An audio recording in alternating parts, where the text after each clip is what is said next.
Welcome to the Dream Novel channel. Before starting to listen to the fun in this clip, don't forget to like and comment, so that the admin will have the encouragement to continue making clips. Let's go listen. Channel Dream Novel. Chapter 186, Holiday Catch-Up Lessons. This is unbelievable. While eating in the Great Hall, Cedric had already heard from Kanna about the events that unfolded in potions class. He smacked his lips, then asked with a curious gleam in his eye, "I thought the draft of living death was only taught in 6th year. How did you manage to?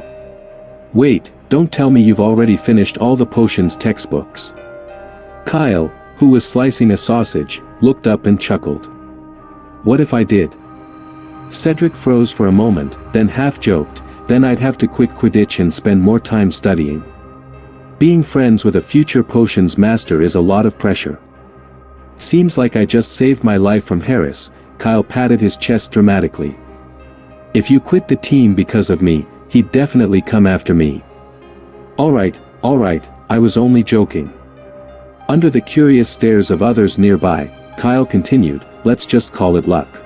The other day, I picked up advanced potion making to pass the time and happened to see the process for brewing the draft of living death. It really was luck. If he hadn't learned occlumency over the summer, he wouldn't have dared to pull a stunt like that in front of Snape. Though that kind of behavior was a bit reckless, it was definitely thrilling. Especially when he saw Snape's expression, clearly itching to deduct points, his face contorted in disbelief. Kyle had nearly burst out laughing right then.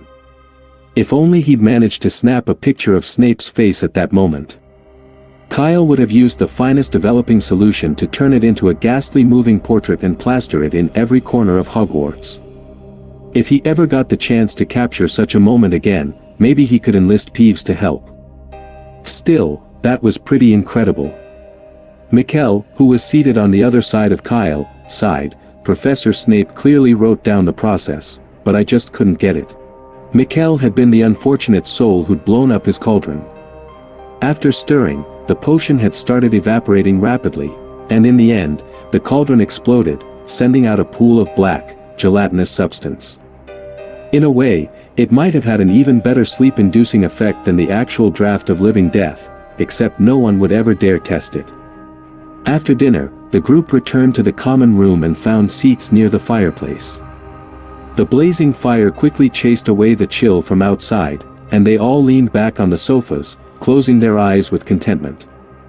With Christmas vacation around the corner, the young wizards in the common room were buzzing with excitement, and almost everyone was chatting about their holiday plans. Cedric, listening to their conversation, turned his head and asked, "By the way, Kyle, are you really not going home for Christmas this year?" Kyle nodded. Diana hadn't been home recently, and Chris had gone to Albania with Newt, so he'd be home alone for Christmas. The previous week, Professor Sprout had come by to register students staying over the holidays, and Kyle had immediately signed up, as had Kanna. According to Kanna, Snape seemed interested in giving her extra lessons over the Christmas holidays, so she'd have to stay at school. This made Kyle a bit envious. He'd have liked to sit in on those lessons himself. But he knew all too well that Snape would never allow it. Fred and George were also staying at Hogwarts this year since the Weasleys were off to Romania to visit Charlie and hadn't planned to take them along. "Why is everyone staying at school this Christmas?" Cedric said helplessly, scratching his head. "It's no fun being the only one going home." In fact, he'd wanted to stay at school too and had written to his family about it, but Mr. Diggory had firmly refused. Cedric didn't want to defy him, so he gave up on the idea. At least Cho was also going home, so he wouldn't be the only one leaving. The group lingered in front of the fireplace until late in the afternoon, before finally getting up to leave the common room. Cedric had to head to his last charms lesson before the holidays, while Kyle and Kanna were off to herbology. After the fortified pumpkin from Halloween, Professor Sprout had prepared another festive magical plant for their final lesson before the Christmas break, snow-capped toadstools. It was a fungus over half a meter tall, with a ring of white streaks on the cap, looking just like a snow-dusted Christmas tree. Unsurprisingly, Kyle earned Hufflepuff another 20 points. Whether to spare others' feelings or in the spirit of Christmas, Professor Sprout ended the class by giving each student a pot of snow-capped toadstools as a gift. However, Kyle wasn't too enthusiastic. Snow-capped toadstools were a type of non-toxic ornamental plant that only grew on snow-covered mountaintops, and most young wizards had never seen one. In fact, you could buy a pot of snow-capped toadstools in Diagon Alley for 3 sickles, or even cheaper if you bought the seeds. A small spoonful cost 20 nuts. Planting it in a garden would only make for a more exciting meal for the mooncalves. As Kyle, Kanna, and the others emerged from the greenhouse after their last herbology class, excitement rippled through the crowd. Tomorrow marked the start of the long-awaited holiday, and if not for the evening banquet tonight, many of them would have boarded the train home without hesitation. At the back of the group, Kanna leaned in and whispered, "Kyle, what are you planning to do over the holiday?" Kyle thought for a moment before replying, "Probably just nothing much." He grinned. "I've been so busy lately, so I'm going to take advantage of the vacation to relax. I'll explore Hogwarts a bit, maybe even try out that secret passage the Weasley twins recommended." Hearing this, Kanna couldn't help but look a little envious. For her, this holiday would look quite different. She had only 3 days to get through all her homework for each of her subjects. The rest of her time would be dedicated to intense studying. According to Professor Snape, your foundation is so poor, you're wasting a perfectly good talent. Tutoring, you must be tutored. Initially, she'd had a week set aside to finish her homework, and if she worked efficiently, she might have been able to spare a few days for herself. But for some reason, just this morning on the way to class, she had received an unexpected note from Professor Snape. It announced that her extra lessons had been moved up by 4 days, and she was instructed to complete her homework as soon as possible. Now, she had no choice. With only 3 days left, she could barely manage to finish her assignments, let alone carve out any time for herself.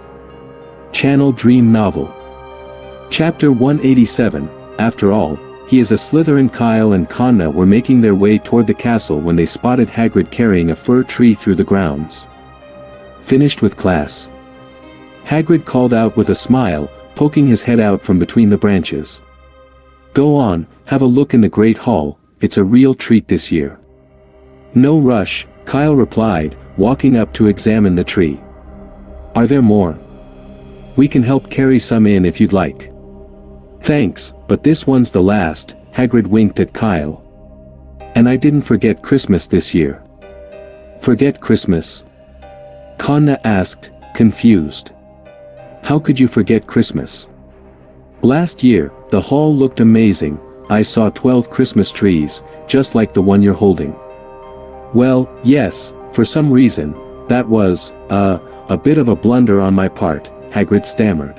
"But, thanks to Kyle here, we got it all sorted in the end."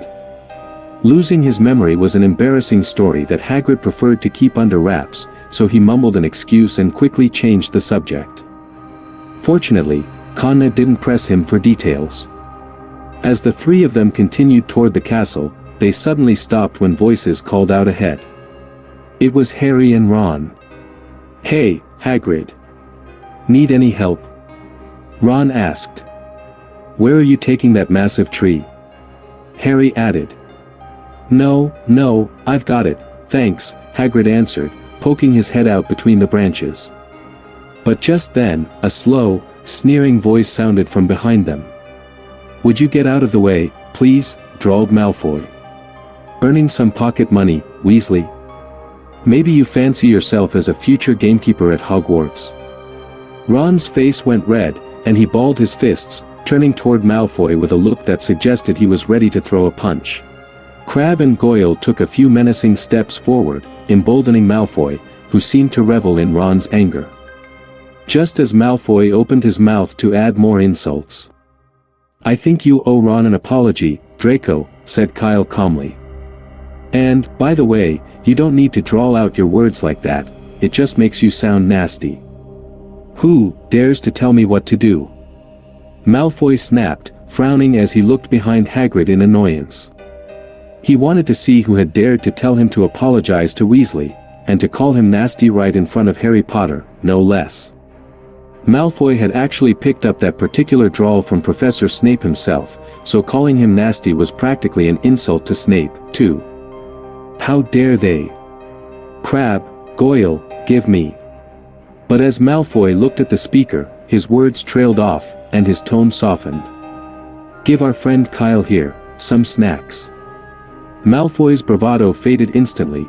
He hadn't expected Kyle to be there, nor Conna Prince, standing just beside him.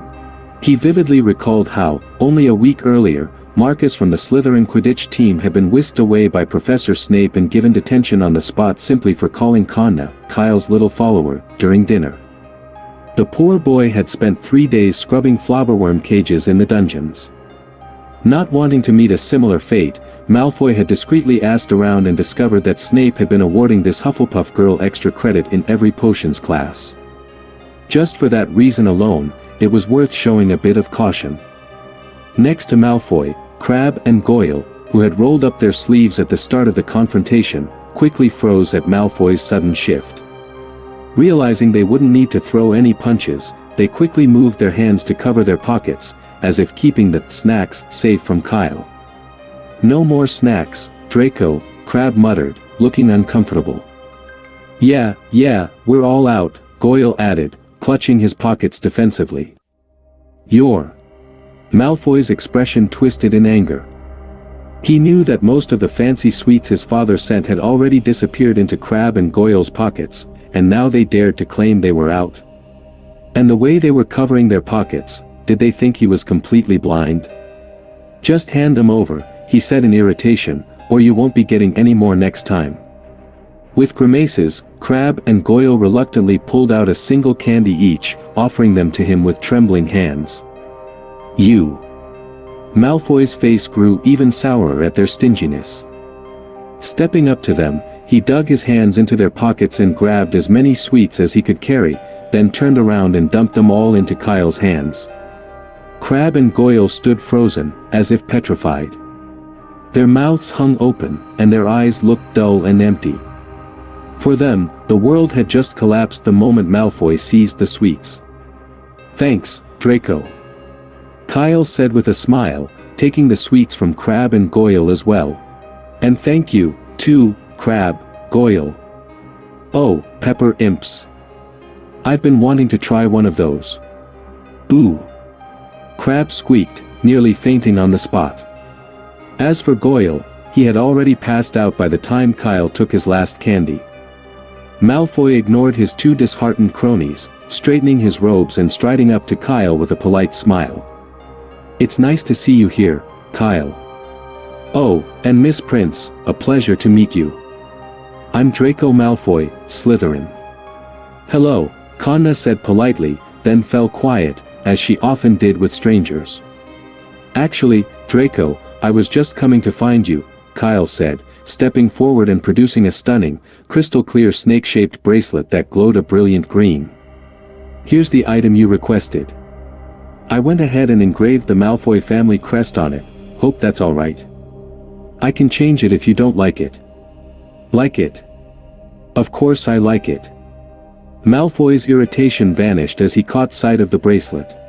He'd only intended to brush Kyle off, but now he forgot about Harry entirely, his attention locked on the beautiful craftsmanship. The bracelet was more magnificent than he'd imagined, with exquisite detailing and the Malfoy family crest skillfully engraved onto the snake.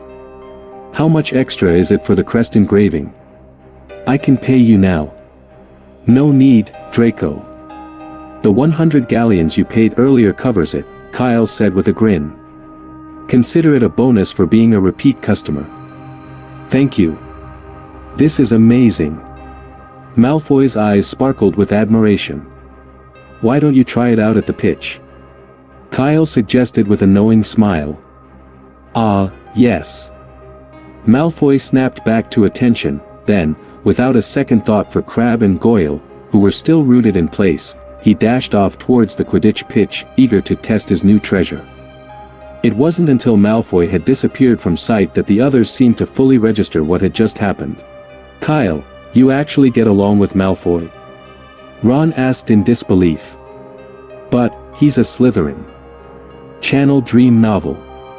Chapter 188. The exorbitantly priced toy. Ron knew Kyle was popular at school, but he never imagined he'd actually be friends with someone like Malfoy.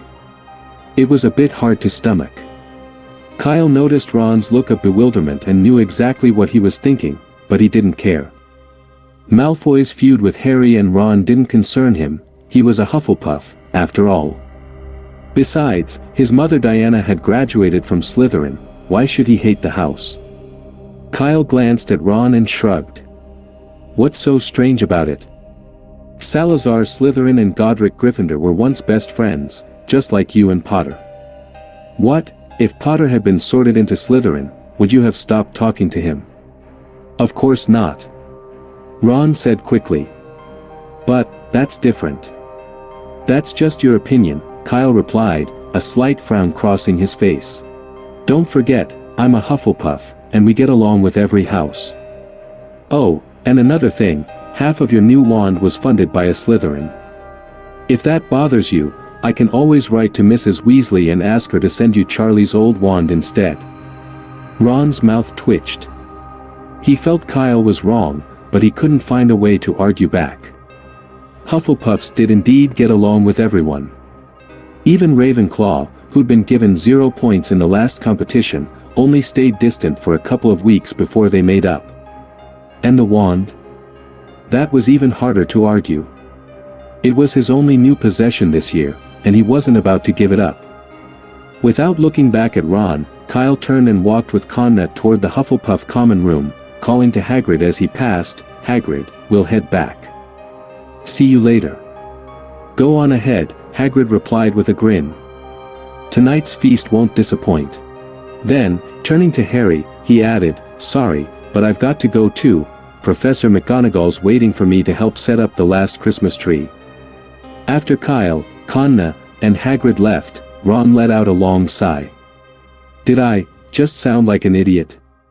Harry and Hermione exchanged glances before both shook their heads. Ron's reaction wasn't unusual. They'd been just as surprised when they learned Kyle and Malfoy were on friendly terms. They just hadn't said anything about it. "Kyle actually helped us out back there," Harry said quietly. "I noticed Snape was standing not far behind us the whole time, just waiting for us to clash with Malfoy so he could dock points." Ron quickly glanced around, but apart from a few students heading to the Great Hall, there was no sign of Snape. "Trust me, he was there," Harry insisted. "He was right behind us, around the corner. Ask Hermione if you don't believe me." "Yes, Harry's right," Hermione nodded absently. Given that the path from the dungeons led directly to the Great Hall, it wasn't unusual to see Snape there. "Never mind that," Hermione said with a frown. "Aren't you curious? What was that thing Kyle gave Malfoy that cost 100 galleons? "Wait, what?" Ron's eyes widened in disbelief. 100 galleons? He had been too preoccupied with other thoughts to pay attention earlier. "Yes, 100 galleons," Harry added, also remembering the detail. The Malfoys must be rolling in gold. Though Harry had inherited a sizable fortune from his family's vault, he had never spent that much in one go. So far, his biggest expense had been 7 galleons for his wand. Merlin's beard. Ron murmured, suddenly feeling weak in the knees. 100 galleons, he'd never even seen what 10 galleons looked like all at once. Maybe he understood Kyle a bit better now. Harry glanced at his watch. "There's still some time before the feast begins, right?" 13 minutes, to be precise," said Hermione, eyeing him skeptically. "You're not thinking of... Aren't you curious what that thing actually is?" Harry whispered. "The Quidditch pitch isn't that far away, we should have time to check it out." Without hesitation, Ron was already on his feet. "What are we waiting for?" He darted out of the castle doors, racing toward the Quidditch pitch, with Harry and Hermione close on his heels. The three reached the pitch in record time but, not wanting Malfoy to see them, crouched near the entrance to sneak a peek inside. After 10 minutes, they hurried back to the castle, just in time for the Christmas feast. The Great Hall was splendidly decked out, with wreaths of mistletoe and holly draped along the walls. The 12 Christmas trees sparkled with all kinds of ornaments, shimmering icicles, twinkling snowflakes, candles, golden baubles, and boxes containing tiny enchanted surprises. Oddly enough, one of the trees even had a ghost as a decoration. Familiar ghostly faces floated among the branches, including nearly headless Nick and the fat friar, who warmly greeted every student passing by. Under normal circumstances, Harry would have been enchanted by these unique decorations, but now he barely glanced at them. Hermione and Ron were equally distracted, and the trio hurried to the Gryffindor table. The moment they sat down, Harry whispered, "Did you see that snake? It was spitting fireworks and must have been 10 feet long. How does it do that when it's only the size of a fist?" "I don't know, Harry," Ron said, shaking his head. "All I know is that Malfoy actually paid 100 galleons for a toy. I've told you 1,000 times, it's not a toy." Hermione snapped, giving Ron a sharp look. "It's a magical object that combines the engorgement charm, the Bluebell Flames charm, and advanced transfiguration." "Okay, fine, a magical toy," Ron muttered under his breath. No matter what Hermione said, it didn't change the fact that this was nothing more than a showy gadget. 100 galleons for a toy, the world had to be mad. Or maybe it was just Malfoy who was mad. Hermione heard Ron's grumbling but chose to ignore him. She fidgeted absently, scratching her head. The entire way back, she'd been wondering how the Bluebell Flames charm could change color like that. But as far as she knew, it was impossible. She'd never read anything like it in any of her books. Channel Dream Novel. Chapter 189, Niffler Fishing. Hermione recalled how, in their very first charms lesson, someone had asked Professor Flitwick if they could change the color of the wand lighting charm to make it glow red. Professor Flitwick had replied that it wasn't possible, altering the color would change the charm's nature entirely, making it a new spell altogether. It seemed impossible that Kyle, just a second-year student, could have created a new charm. Yet here he was, casually doing things even Flitwick had deemed unfeasible. Hermione's gaze drifted over to the Hufflepuff table, where Kyle was laughing and chatting with his friends. Is it really true that there are such big differences between wizards? She thought, feeling a small pang of discouragement. The feast soon began, but Hermione was so absorbed in her thoughts that she hardly noticed what she was eating. At one point, she even came close to putting a candle into her mouth, mistaking it for food. Fortunately, Harry noticed in time and nudged her back to reality. After a sumptuous dinner, the next morning arrived, and everyone packed their bags for the train ride back to King's Cross Station. Mikkel and Ryan left as well, making Kyle the only one staying behind in the Hufflepuff dormitory for Christmas. The sudden silence after the usual morning bustle felt strange and uncomfortable for him. With the castle so empty, Kyle skipped breakfast in the Great Hall, choosing instead to grab a quick bite in the kitchen and eat in the common room. When Kanna entered the common room, she found Kyle intently studying a small stone. "What are you up to so early in the morning?" she asked, leaning over with curiosity. Kyle was waving his wand over a white pebble on the table, and with each motion, tiny pieces chipped off. "Are you carving the stone?" Kanna asked, puzzled. "Something like that," Kyle replied, his focus fixed on the pebble. Kanna watched for a moment but couldn't discern what he was trying to carve. The pebble looked irregular and rough, like a random pile of chipped rocks. So, Kyle isn't perfect at everything, she thought with a little satisfaction. She patted his shoulder in a consoling gesture and left the room, trying to stifle her laughter. As much as she wanted to stay and watch him struggle, she had to finish her homework. The workload for second-year students was much heavier than before, and with only 3 days left, time was running short. Meanwhile, Kyle was entirely absorbed in shaping the stone, unaware that Kanna had left. With careful precision, he ground away the last few excess bits, then held it up to inspect it in the sunlight. "Perfect, it's done," he exclaimed, brushing off the stone dust before tapping the pebble with his wand. In an instant, it transformed into a brilliant, translucent red, glittering in the sunlight like a ruby. Kyle stood up, flexing his wrists with satisfaction. "What do you think?" Isn't it beautiful? He looked around, only then noticing that Kanna was no longer in the room. Already gone off to do homework? Shrugging, Kyle headed back to his dormitory to grab his suitcase. Since he hadn't bothered to secure the entrance to the hidden passage inside it the last time he opened it, the moment he cracked the suitcase lid, a fluffy black shape leapt out, disappearing in the blink of an eye. But Kyle remained calm. He took out the ruby he'd just enchanted and shook it lightly, silently counting down in his head. 1, 2.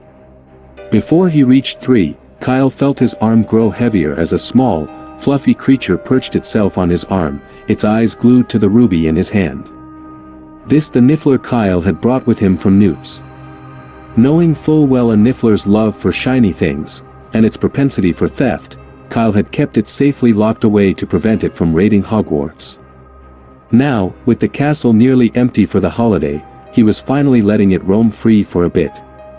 Over the months, it had grown considerably, his fur darkening to a rich black, and he was now about the size of a small, polished bludger. Kyle tried to lift it off his arm, but the Niffler clung tightly, its short little legs waving insistently toward the ruby. Pretty fast, aren't you? No wonder Newt had to chase after you every day, Kyle chuckled, scratching it under the chin. So, do you like it? The Niffler nodded excitedly, pointing his tiny paw at the ruby, his eyes pleading. You've got good taste. Take a nice, long look if you want. At this, it froze momentarily before letting out a howl and struggling with all his might, the sound a mix of disappointment and frustration. Whoa, calm down. I never said I was giving it to you, Kyle said, raising an eyebrow. You've got some nerve. This is the Philosopher's Stone, I still need it. You can only look. Well, it was a magically conjured stone he just called the Philosopher's Stone for fun, nothing wrong with that, right? But the Niffler didn't care. All it saw was the sparkliest treasure it had ever laid eyes on. It quickly rummaged in its pouch, pulling out an assortment of tiny trinkets, a button, a broken shard of glass, a few shiny candy wrappers, a couple of nuts, and a golden galleon. Ah, so that's where my missing galleon went, Kyle chuckled, gently rubbing its head. He'd noticed it missing a few days ago but hadn't realized the little thief had snatched it. And the button, it was the exact type the house elf had sewn onto the troll's clothes. How in Merlin's name did it even get that? With a reluctant look, the Niffler extended the items to Kyle, offering them as a trade. Kyle laughed. Oh, so you're trying to bargain with me? It nodded eagerly. Sorry, but I'm not interested. This is the Philosopher's Stone, after all, no small trinkets will do. The Niffler squeaked in protest, struggling in Kyle's grip, but Kyle only shook his head, finally setting the little creature down on the floor. It darted away, only to rush back and hop onto Kyle's arm once more. Kyle tossed him off again, and once again, it bounded back with determination. Amused, Kyle eventually tied a rope to a small rock and began fishing for the Niffler in the dormitory. To his surprise, this impromptu game turned out to be more entertaining than any regular fishing. Channel Dream Novel. Chapter 190, Snape's well-intentioned efforts. Just like the Niffler, who could always snatch shiny objects without a sound, owls seemed to possess the same stealthy skill. On Christmas morning, Kyle opened his eyes to find a small mountain of presents piled up by his bed. It was almost comical how he hadn't noticed all those gifts being delivered. Rubbing his eyes, Kyle muttered to himself, "Rattan, do you owls have some sort of secret ability?" Rattan, who was perched on the wooden shelf with his eyes closed, lifted a wing and gave a weak hoot. Although most of Kyle's Christmas gifts were delivered through the owl post office, he had sent Rattan with the gifts he wanted to give his family, friends, and professors. It was just that Kyle had a few too many friends. Rattan had flown almost non-stop all night to deliver the gifts on time, only just returning. He was so tired he could barely keep his wings up and had no patience for Kyle's idle musings. "Sorry, it's been a rough day for you," Kyle said apologetically as he approached Rattan, pouring an owl tonic from a bottle into his bowl and adding a small piece of marinated dragon liver. Dragon liver was a top-tier pet treat compared to Murtlap dried rat, but it was extremely expensive. A tiny piece, about the size of a Felix Felicis bottle, cost 16 sickles. It was practically daylight robbery. The piece of dragon liver Kyle had prepared was a Christmas gift for Ratton, costing a full 10 galleons. Truthfully, Kyle himself had never eaten anything so extravagant. Ratton took a few bites of the dragon liver, drank some tonic, and finally began to feel a bit more energized. Satisfied, Kyle returned to his bed and began unwrapping his own presents, most of which were sweets and chocolates, an even bigger stash than he'd received last year. "Kyle, something's wrong." 10 minutes later, a loud shout echoed from the common room. It was Kanna's voice. Kyle quickly set down the half-unwrapped chocolate and rushed out of the dormitory. In the common room, Kanna was standing with a distressed look, clutching an open box in her arms. "What's wrong?" Kyle asked, a bit alarmed. Kanna bit her lip, looking worried. I've lost my galleons again. Could it be Pocky?" Remembering what had happened last year, Kanna immediately suspected the witch-turned mouse after realizing her galleons were missing. "What are you thinking?" "That's impossible," Kyle said, waving his hand to reassure her. "She's probably busy making breakfast for the Dementors right now. She doesn't have time to sneak back to Hogwarts. Maybe you just forgot where you put the galleons." "Well." Kanna sighed in relief at Kyle's words, patting her chest. "I'll look for it again. The galleons aren't really important, but I quite like that crystal hairpin." "Wait, a crystal hairpin?" Kyle suddenly froze, his brows furrowing. "Have you lost anything else?" "Not much." Kanna tilted her head, thinking. "Some galleons, a crystal hairpin, bow, and a silver brooch. It was a gift I just unwrapped, and then it disappeared in an instant." Galleons, crystal, silver brooch. Kyle's eye twitched slightly, as if he had already figured out what was going on. "Just a minute." Kyle took a deep breath and pulled out the Philosopher's Stone. The next moment, a black fur ball sprang from the corner of the common room, hurtling toward him. Timing it perfectly, Kyle grabbed the little creature by the scruff, then quickly scratched its belly twice. With a satisfying clinking sound, galleons, hair clips, brooches, stones, flower pots, an assortment of items tumbled out of the Niffler's pouch like a cascade, causing it to squeal in protest. "Is that a Niffler?" Kanna exclaimed, amazed. She had seen these magical creatures a few times before, black, fluffy, with a flat, duck-like snout, and that telltale pouch. It was unmistakably a Niffler. "That's odd," Kanna said, puzzled. "Aren't Nifflers supposed to live in the Forbidden Forest? Why is one in our common room?" His name is Jerry, and he's mine," Kyle said, gathering up the pile of items from the floor.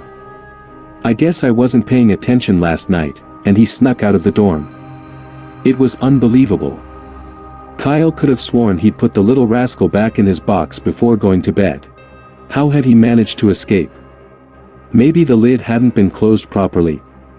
In any case, he was lucky to have found him so quickly. If Jerry had been out any longer, who knew how much more would have disappeared.